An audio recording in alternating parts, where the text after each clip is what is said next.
တစောင်းတိုင်ပွဲဆိုတာ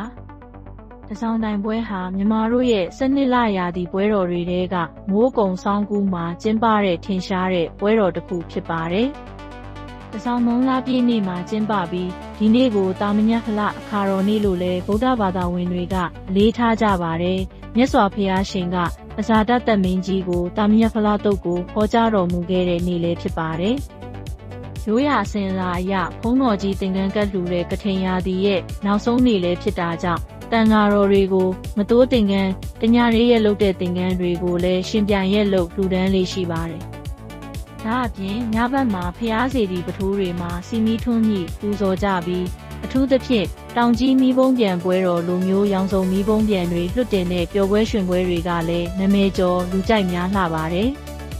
လူငယ်တွေကြားမှာတော့ကြီးမနိုးပွဲလို့ခေါ်တဲ့အပျော်သဘောမှွေနှောက်တဲ့ဒလေးတွေဆေးပေါင်းခါတဲ့နေ့ဆိုပြီးမဲစလီဖူးတုပ်စားတဲ့အစဉ်အလာတွေလည်းရှိပါသေးတယ်။တစောင်းတိုင်းဟာဘာသာရေးလူမှုရေးနဲ့ပျော်ပွဲရွှင်ပွဲတွေစုံလင်စွာကျင်းပတဲ့မြမရိုးရာအလင်းပွဲတော်တစ်ခုပါပဲ။